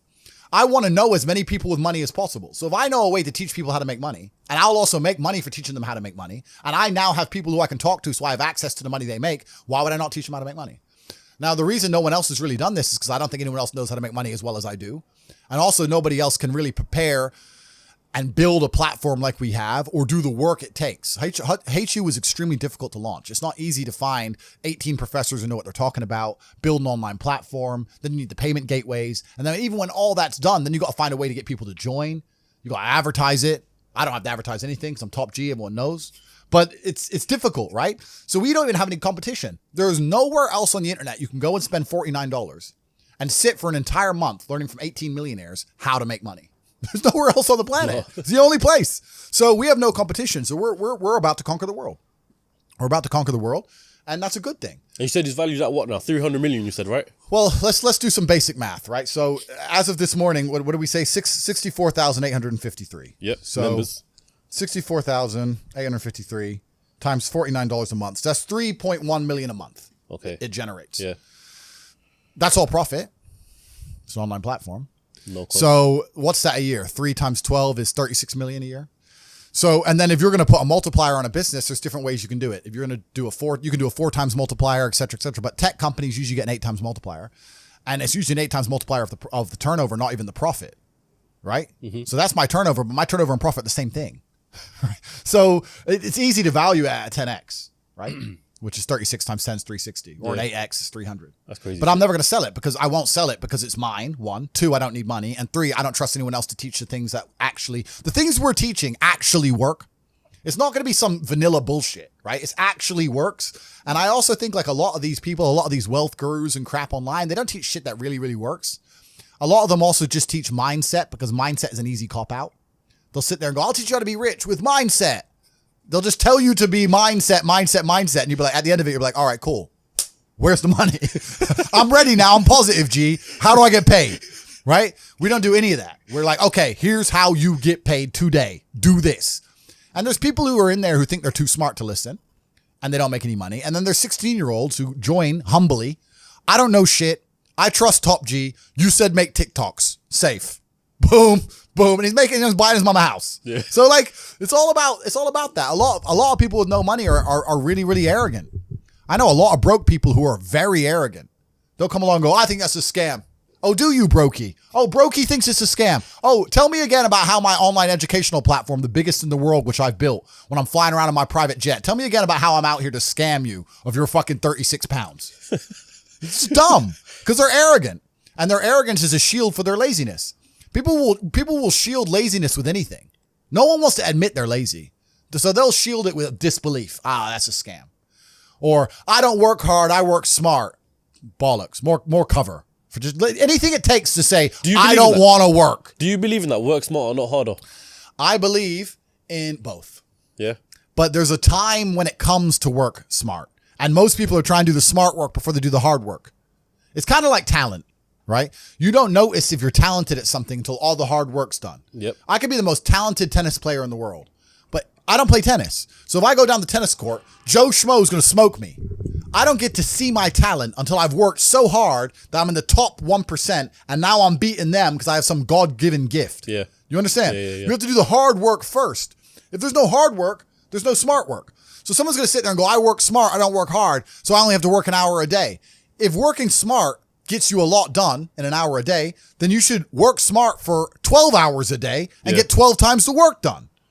I am absolutely and utterly a believer in hard work. I'm a proponent of hard work. I have all this money and all I do is work. My entire life is work. This podcast is work. I'm getting in the car and going to another meeting. Work. I'm going to fuck a bitch. That's work. She's going to be on my arm at the fucking Cannes at the film festival. That's more credibility. I consider it work to fuck her. That's work. I want to go to the gym so I'm in good shape. Work. It's all work. My entire life is work. And people don't want to look at life that way. They want to talk about work-life balance and being lazy and all this crap. I don't believe in any of that. I believe in if you want to win, you have to outcompete the man who's prepared to do nothing but work. It's player versus player. If you're going to sit there and go, I don't want to work more than an hour a day, well, the guy who does want to work more than an hour a day is going to beat you. And no matter how smart you are, there's always a smart dude who's doing the same smart work you are for more hours than you're doing it. That's just the nature of the game. And this is why we talk about things like passive income. Passive income's a fucking scam. I'm tired of people coming to me saying, I want to make passive income. And I sit there and say, what methods of passive income would you say is a scam? It's not about it being a scam. It's about the mentality towards it is a scam. Look, everyone loves passive money, right? I make money as I sleep. Yep. I get it. You need to de-link your time to your money, because if you're only working for money, you run out of time, you can't make enough money. I understand all those principles. My point is, if you have no money and you're coming to me saying, I want to make passive income, why are you not making active income? Get up off your ass and work first. Because there's no such thing as completely, truly 100% passive. You're going to have to check on it. You're going to have to maintain it. You're going to have to find a new tenant for that property. You're going to have to make sure that DeFi crypto farm you're in doesn't go to zero. It's not a rug pull. Yeah. You're always going to have to keep an eye on it, right? But the idea that people with no money are already so concerned with making money without work is amazing to me. You should be worried about active income. If I'm a brokey and you show me how to make $1,000 an hour, I don't sit there and go, okay, but how can I make that passive? I go, cool, I'm making $18,000 a day because I'm going to work. Dude, you don't need to worry about passive income until you have no more time. I look at passive income because I have 18 hours a day I work. When all 18 of those hours are done and my workload still isn't finished, I have to find a way to make some of those income streams passive, either via staff or whatever else. Yep. And that's how I work smart. I use all of my time, and when all my time is done, now I have to become more efficient so that I can get more done within the same time frame. To sit there and say, I don't want to use my time, so I want passive income is dumb shit. The 16-year-old making 45 grand a month, if he was to sit to me and go, I don't want to make the TikToks, I want someone else to do it, make it passive, that he wouldn't be making any money. He's just working. You have to just work. Some point you have to bite the bullet and just work. So when someone comes to me talking about passive income and they're a brokey, I'm like, you are just lazy. You are lazy. You will never get anywhere. Lazy people never get anywhere in life. Doesn't matter what it is. Doesn't matter if it's tennis or money. If you're lazy, you're never going to get there. That's how it works. See, that's what motivates me, telling people straight how it's it true. is. But it's fucking true, bro. They're lazy. And another thing about people is they're quitters. I can't stand quitters. We have a thing inside Hustlers University. If someone unsubscribes, I ban them. Is it? Yeah, you're not allowed to rejoin. Yeah. And they email me like, oh, sorry, I had a problem with my card. I want to rejoin. I don't need members. I got money. I do not need your membership. I do not need you. It's not a business where we need you. You need us, right? So if you're the kind of person who's going to quit because it's hard, then fuck off. I don't even want your energy around me because quitters are the worst people on the planet. You can give a quitter absolutely everything and they will still fail. You can give it, doesn't matter what it is. If you go to IKEA and buy a flat pack fucking table and put it in front of a quitter, you will never have a table. He'll look at it, it's just long, and he'll quit. Quitters can have every single advantage. Quitters can have all the information. Quitters can have all the tutelage. Quitters can have a mentorship. Quitters can have someone who messages them every morning, hey, bro, let's get it. And guess what they're going to do at the end? Quit. They ain't never going to have shit. So if you're a quitter, I don't even want you even inside my organization. I don't want quitters anywhere near me because you're never going to be successful. And the people who join and then quit because they had to do an hour's work are the people who come along and go, take this, maybe it's a scam. Idiots. Peons. They will stay brokies and wagies forever. Leave them there, right? You need the people who don't quit. I don't quit.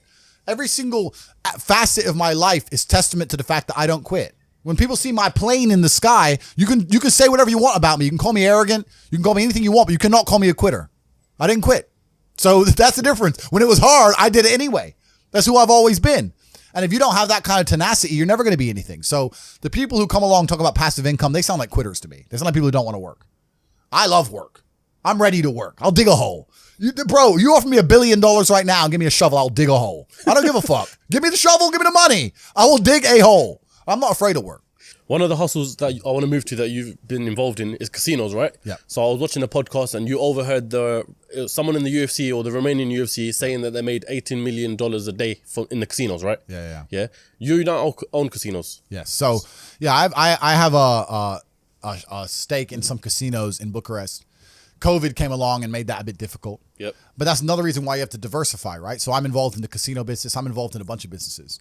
But that's why you have to diversify because COVID came along and wrecked a whole bunch of businesses. But then also it made others a whole ton of money. Mm-hmm. That's another thing about making money and networking and that kind of thing. Once you can diversify, it's amazing. So they say don't put all your eggs in one basket. That's half true. If you have something and it's working, yeah, focus on it, make a bunch of money, but then you need to diversify and make yourself anti-fragile, which I'm glad I did. So the casino business, it's kind of new. It's a few years old, but I can't say much about it because we had a 2.5 year gap where they closed everything. So we just started again. So, but at that time also crypto went to the moon. So I threw like 2 million in Bitcoin, it went up to 20 million, whatever it went up to. Yeah. Right? So that's how it works. You got to have a lot of pans in the fire and you'll be okay. So yeah, I've got the casino business running. I've got a few things running. Got the war room as well, which is something else that we can talk about later on. So I've got a whole bunch of stuff going on, but also diversification becomes very easy when you have a good team. It's amazing. Every single thing I talk about ties back to things we've already talked about before. We talked about having good people around you, right? So how can I run all these casinos while I'm not even there? Well, I got people around me who can do things for me. I got a good team of people. If you start with a good team, you're going to make it. That's really true. Brotherhood in and of itself is so valuable. If you sit around with 20 people and none of them are lazy and none of them are snakes, you're going to be fine. So you need to have people you can give this guy's in charge of this thing, that guy's in charge of this thing. Delegate people, different roles, different tasks. Absolutely. You got to have a team. You got to have a network. And my network is so strong. That's one of the big advantages I have. I have people around me who I can genuinely, seriously trust. I want to ask you something, yeah? Sure. Everyone always asks about best advice you've ever received, right? Yeah. What's the worst advice anyone's ever given you? That's a good question. I've seen a lot of bad advice on the internet. What's the worst advice anyone's ever given me personally? I never really listened to anybody. So it's hard for me to talk about advice because I never listened to it. The traditional path to wealth is terrible advice. To go to university, get a degree, get a job, blah, blah, blah. That's terrible advice. We already know that. We talked about that. I think follow your passion is also a terrible piece of advice. Yeah? Yeah. People say, hey, man, you need to find what you're passionate about and do that. And what they're trying to say is only do what you like because you have no motivation to do anything else. And motivation in and of itself is a scam. I don't believe in motivation. I believe in discipline. I am not motivated to do the things I'm supposed to do every day. I don't wake up full of like joy that I have to go to the gym or that I have to work or got to deal with crap. I don't feel motivated to do them. I'm disciplined. I do them regardless of how I feel. Whether I'm in the mood to do it or I'm not in the mood to do it, it gets done. That's discipline. Discipline's a real thing. Motivation is fleeting. Yeah. You're never going to be permanently motivated. So when someone comes along and says, oh, do what you're passionate about, what they're saying is you'll have endless motivation and then you'll be able to try hard. If you're the kind of person who can only try hard at something he enjoys, then you're going to fail. Because most things you enjoy don't pay any money. If they paid money, you wouldn't enjoy them. It's called a job, right? Nobody likes their job. You like your hobby. I'm sure you like playing video games. Maybe 1%, 0.1% can make money from video games, right? Most people, you ain't ever going to make it. Yeah. Do you think the guy in China who owns a concrete plant is passionate about concrete? Do you think he's sitting there stroking it at night, naked in bed? Fuck no. It's money. Be passionate about success. If you're passionate about money, then you can be passionate about anything. I'll be passionate about any business on earth that pays me. If you pay me $1 billion to dig that hole, I'll be very passionate about that hole. I will dig that hole with passion for the cash. Yeah, because you know the cash. For the money. Yeah. That's right. So when people come along and say, oh, you need to find something you're passionate about, follow your passion. Bro, you're going to follow your passion to the fucking food bank. You're never going to make any money that way. You have to sit there and go, what is going to pay me? And I often talk, there's another thing we teach inside of Hustlers University, and also the War Room. The War Room is a network I have, which is a level above HU. Mm-hmm. Everything I've talked about with brotherhood and people you can trust and capable people, that's what the War Room is. The War Room are people who have come along and we've all agreed, very much like me and Tristan have a relationship, it's 2,100 men now in 72 countries, and we've all basically signed a contract. We're brothers now. So I have 15 businesses operate inside of there. Businesses are opening all the time. No one's ever been snaked. No one's ever been robbed. It's just 2,100 guys making money all around the world. We're doing everything you can possibly imagine, bro. From selling olive oil to private jets, you name it. We got it all going on. So this is serious. It's very much like the Freemasons, but cooler. Yeah. So that's the War Room. So we got the brotherhood aspect as well. But yeah, it's all about people. It's all about network. That's the truth about it. What I want to ask you, yeah, there's a lot of clips of you, giving stories of where in scenarios anyone else would have died, something like that. There was a story on Tate's Beach, right, where you're driving the 911, some guy in a super fast comes past. Yeah. If anyone else was driving, they would have died, yeah? Yeah. Where does this killer survival instinct from Tate come from? I think the world is a violent place. I think there's violence all around us. I think that I view the world in a violent way. And I don't mean that in a negative context. I say a lot of things and people take them as negative, but I see them as positive, right? Like I say I'm an angry person and people imagine me to be like unhappy. Yeah. I'm super happy, but I'm angry. Angry is motivating to me. You can't sleep if you're angry, so you better work, right? So I'm an angry guy, but I'm a happy guy. And I see the world as a violent place. I've always seen it as a violent place. If most people look at a tree, they see a beautiful tree, right? If I look at a big, strong, beautiful tree, I think he must have fucked up every other little sapling around him. He took all the water, took all the nutrients. He destroyed them all. There was once 20 trees, and all 19 are dead. And they got one tree left, the big G, top G tree. One. Top tree. Tate. That's it. That's violence. Violence got him there, right? He destroyed his enemy. That's how he got to the top. You see a beautiful tree, I see violence. You understand? Yeah. And that's the true nature of the universe. You have to learn that you have to take things from other people, and by taking it, I'm not saying go rob a bank. I'm not saying that. I'm saying completely the opposite. You can be a philanthropist. I'm taking money from everyone inside of HU, but I'm changing their lives. It's a good thing. You can take money in a positive way. Most people don't look at life that way. And when you look at life that way, you need to start identifying. One of the things we teach inside of HU is to identify every single time your money is taken from you. So I say this to people. I say, for the next 2 weeks, every time you spend money, even if it's £1, write down how they got it from you. And they're like, what do you mean? I'm like, all right, cool. You're walking down the street. You're going to Starbucks. You buy a coffee. Why did they take your money? Well, I wanted coffee. Yeah, but how? Okay, you wanted coffee, right? Cool. Did you only want a coffee because you saw Starbucks, or did you want a coffee beforehand? Why did you want their coffee and not another coffee? Did you buy a cake as well? Why did you buy a cake? All right, cool. So now you identified how they took your money. Then realize how they could have took more of your money. You bought a cake, but you didn't buy a sandwich. Why? The sandwiches weren't on display, or they looked cold, or they looked rubbish.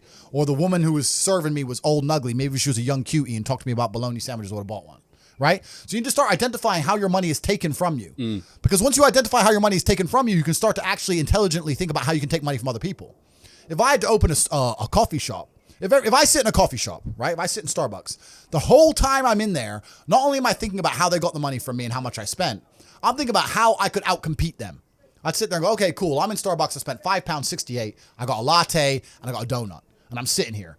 And that business place, that commercial property right across the street is available for lease. How could I outcompete this coffee shop, which just took my money? What's the profit margin on this £5.68? How much did this cost them? The coffee, pennies. Donut, 30p maybe, right? How much is the staff? They pay the staff minimum wage £8 an hour. So I've already paid 30 minutes work from that brokey, the wages. Yeah. She's there for another 30 minutes for free, right? How much is the rent? How much is the business rates? If I had to open up there, how would I attract people to come into my shop as opposed to their shop? They got a big brand name. I'm brand new. Okay, well, the bitch working here is ugly. My one's going to be hot. Boom. That's the beginning. Next thing, do they have any signage outside? No. I'm going to try and put some signage outside. Do they have parking? No. I need parking. But you need to start thinking about how you can convince people to give you their money as opposed to giving it to the places they already give it. Different analytics. And once you do that, people say, I can't think of how to make money. If you start doing that for a year and just keep a notepad, you'll have 100 ideas of how to make money. You'll sit there and go, there's a place here that's doing this and we could do it better this way. This place online is doing this. We can do it better this way. And then to get them all done, what do you need? Network. You need people. It's all about people. Then you need to either go in the war room if you want to join or have your people around you and say, okay, we can make money with this. Who's going to do it? Who's not lazy? Who's getting up at 4 a.m. tomorrow? Boom. Let's get it done. So there's unlimited ways to make money, but most people go through life and their money is taken from them and they don't even identify how they got tricked out of it. They're just happy with it. Yeah, they just have, how did I spend 16 grand in Cirque last night? Oh, because my ass got drunk. How'd they get me drunk? Well, because the guy, when I first bought the first bottle of champagne, was there on the table, pouring, putting it in my hand, got me drunk, then I spent 16 grand on bottles. That's how they got my money. So if I open a club, I need to make sure when people first come in, they get fucking hammered. Nobody thinks about it that way. Nobody thinks, how did they get that out of me? Right? Why am I spending $2,000 for dinner in Novikov? Is it the food or is it the fact that I'm in Novikov and tag myself in Novikov? You have to identify how you're getting famoosed, how you're getting finessed. That's how you do it. But most people just walk through life getting finessed left, right, and center, giving all their money up. And they're like, oh, how did that happen? You got to learn to finesse other people. Yeah, but it's not finessing in a negative way. It's in a good way. It's a good way. You have to take money from other people. That's the only way you're going to make money. Yeah. You have to take it. There's a pimp, and he said a really intelligent line. He said, business is just other people's money.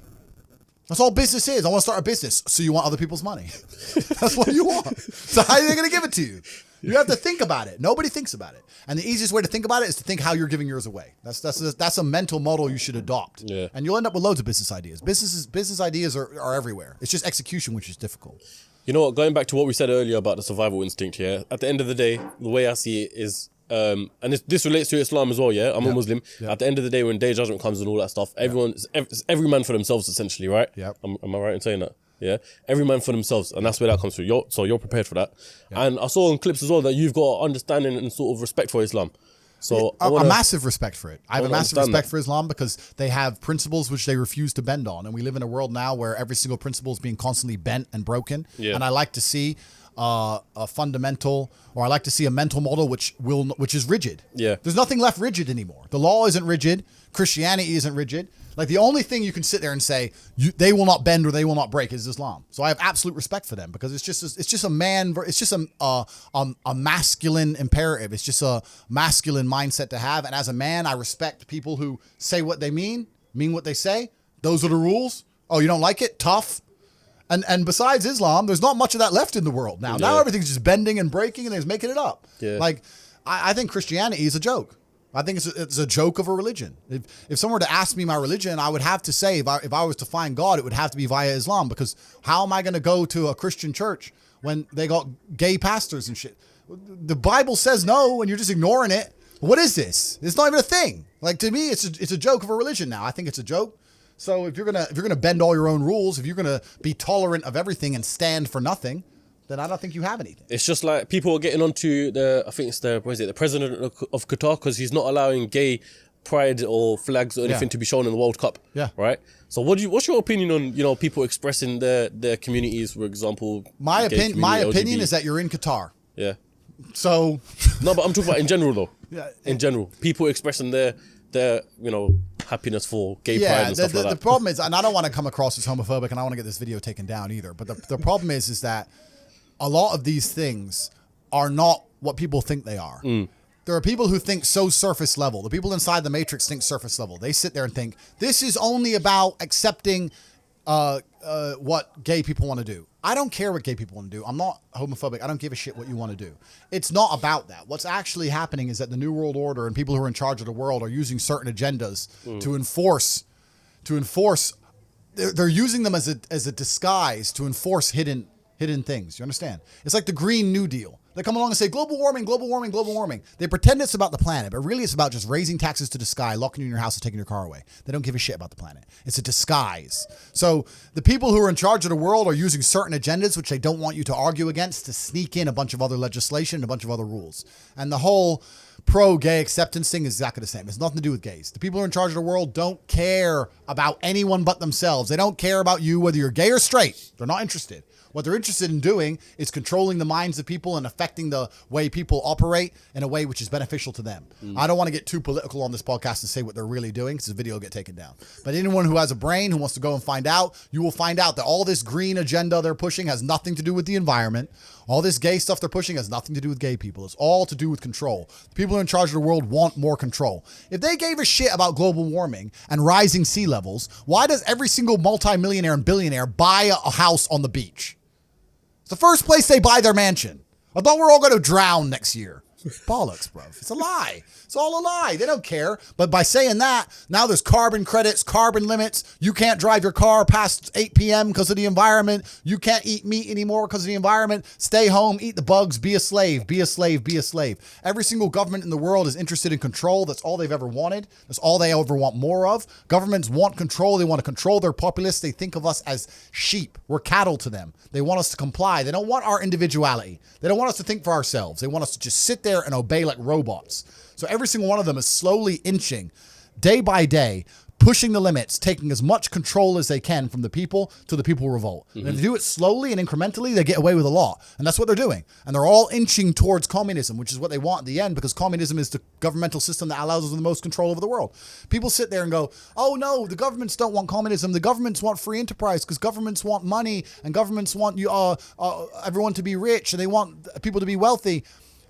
This is beyond money. The people in charge of the world print the money. They don't care about money. They don't care about economies. They don't care about taxes. All these things are brokey considerations. When you print the money, do you think you give a shit if the economy is good or bad? You print the money. You don't care. What you care about is when you click your fingers, do people obey you?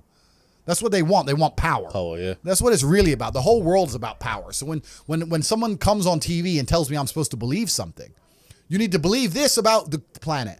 You need to believe this about the gays. You need to believe this about this virus. You need to believe this. I sit there and I look at it and go, why do you want me to believe this? Do you think, yeah? Why? It's a lot.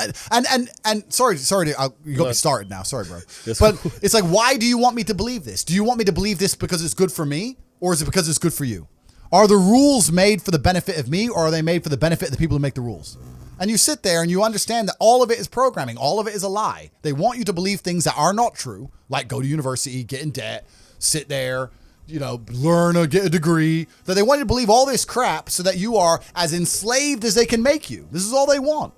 And I understand that. So whenever they come along with anything, this is not about gay people as a whole. Don't give a shit. Any agenda they try and push on me, I know is not for my benefit. I know it. So I reject basically all of it. I was going to say, do you think that people expressing mental health and depression is part of that? Mental health and depression is an interesting one. I've got a conspiracy theory behind this one as well. All right. Well, mental health and depression is an interesting one because, like, you look at Tyson Fury, right? How can you not respect the heavyweight champ? Gypsy King, G, right? And he was talking about how he was depressed and how he fought his way out of it and everything. Huge respect for the guy. He was depressed, and the only way he fought and beat his depression was one day he got up, grabbed himself by the bootstraps, got in the gym, became the champ again, brought himself back to the former champion he was. He did it himself, right? And I think that that's really the only way any of these things can be beaten. I think if I were to talk to Tyson or Tyson were to talk to anybody, he'd say the same thing. He'd say, look, end of the day, even if you're struggling, it's you that's going to have to get up and get the work done and change your life. I think that a lot of the help, which is being purported now by the system, by the Matrix, isn't designed to help. I think it's designed to keep people in this state of depression because when you're depressed, you're submissive. You don't care about what happens to you if you're depressed. Depressed people aren't going to riot against a new law or against COVID tyranny because they're depressed. They're too busy. They're at home and they're sad. I think that keeping everybody in a degree of semi-neutral depression, semi-sad, is good for their ability to control all of us. So when they go on the TV and say, you're depressed, it's a disease, you can't fix it, there's nothing you can do about it, it's not your fault, I think they're just trying to reinforce in your mind that you're never going to get better. I think if they really cared, they'd say, like Tyson Fury says, you're depressed, but you can beat this. You can do this. I don't hear them saying that very often. They just sit there and say, everyone's depressed and it's normal. Accept it. And I don't accept that. I don't accept that. I don't think people should sit there and accept that they're sad. Change it. I think only you can change it. That's what I believe. I'll save my my theory for off camera. Yeah, all right. No. we don't Tyson turn up here. Yeah, literally. This episode is brought to you by ExpressVPN. ExpressVPN is an app that reroutes your internet connection through their secure servers so your ISP can't see the sites that you visit. So why would you want this? You know, there might be times where you're on holiday, for example, in Dubai, they don't allow you to go on some sort of websites, even some basic things like WhatsApp. Well, when you connect to ExpressVPN, which I have done before, it works perfectly fine, just as it should. And not only that, but ExpressVPN also keeps all your information secure by encrypting 100% of your data with the most powerful encryption available. Most of the time, I don't even realize I've got ExpressVPN running. It's so seamless that you will never notice anything. Literally, all you got to do is tap one button and you're protected. And the benefit is it's on all devices as well. So whether on your phone, your laptop, your tablet, your smart TV, whatever the case may be, there's no excuse for you not to be using it. So what are you waiting for? Protect your online activity today using the VPN rated #1 by Business Insider. So visit my exclusive link, expressvpn.com/CEOcast, and you can get an extra 3 months free on a 1-year package. Once again, that's expressvpn.com/CEOcast and get protected today. So click the link in the description to learn more. A female wanted me to ask you a question, right? All right. Is there ever going to be a day, I can see you're already prepared for this one. Is there ever going to be a day, yeah, where you have one woman settle down for the rest of your life and eventually, you know, have kids, carry on the Tate bloodline sort of thing, you know? Because it seems like, you know, you're surrounded by females all the time. So is there going to be a day where it's just one? Perhaps. Yeah. It's not going to, I'm not pro or against that. I live life very logically, very objectively. If there's an advantage to only having one female, which I'm sure there are some, I can name them already, then yeah, that's the decision I'll make. If I think there's an advantage to having more than one, then that's the decision I'm going to make. Some people really need a female in their life because they need that kind of stability and direction and motivation. I'm not that guy. I do not need a woman to tell me to go work. I do not need her to tell me to put the video games down. I do not need to be cooked for and mothered. Like, it's nice if she does, but I'll survive. I did all this myself. I'll be okay. Like, the menial tasks you complete, I can hire somebody to do. It's not a big deal. I absolutely believe in love. I believe in family. I believe having kids is an amazing thing. But does that mean I'm ever going to live the completely traditional, I'm at home, wife says come home? That's never going to happen. That's not who I am as a man. If I have a woman who I love with all my heart and we have children, I'm still going to be out till whenever the fuck I'm out. I might be gone for 2 weeks. I'm out. See ya. See you in 2 weeks. And if during those 2 weeks I meet a big BQ, whatever, it is what it is. Doesn't mean I don't love my woman at home. Doesn't mean I'm not going to come back to her. But I'm just true to my instinct as a man. I don't think I should apologize for it. I think a lot of people are socially conditioned to apologize for things. That's not me. Society says I should do X. Well, society says I should do a bunch of dumb shit. Everything society tells me to do is wrong. So now society's going to sit here and say that I'm a bad person if I fall in love with a woman, we have a child, I take care of her financially, she's safe, the child's safe, I love them both, I spend time with them, and sometimes I'm away with my brother and there's a couple chicks around. Does that make me a horrible person? According to society, get fucked. Don't care. I do what I want. That's what I want to do at the time. That's what I'm going to do. My question to her at the back of this is, if you was to have a child, yeah, obviously, essentially, they'd be born into money as well, right? Correct. So what would you leave behind for your child? My kids are broke. They are brokies. Yeah? Yeah, because they ain't going to get the lessons any other way. You know what? It's actually different. So if I had a daughter, my number one concern wouldn't be spoiling her. Because I think spoiling a chick isn't even a bad thing, really. I don't think it affects their mentality nearly as much as a man. But the problem with spoiling a woman is, if she has too much access to money, a man's going to get hold of it. I've been around, bro. I know. If let's say I had a daughter and she's 18 and she has access to a bunch of money, her boyfriend, whoever the fuck he is, if he has any game, is going to be in the club on my money, driving her fast car with no insurance. PS5 paid for. You know what I'm saying? She'll be buying him nice presents and shit. So that what annoys me about the chick. So she can't have any money because I don't want some fucking side dude getting it. Yeah. My son ain't going to get any money because I don't want him losing his hunger. I want him to grow up broke. I want him to go through all the struggles I went through. I want him to suffer. I want him to have that fire. Now, I had some major disadvantages due to the fact that I had absolutely zero access to money. My family was completely broke. So I will give him some advantages.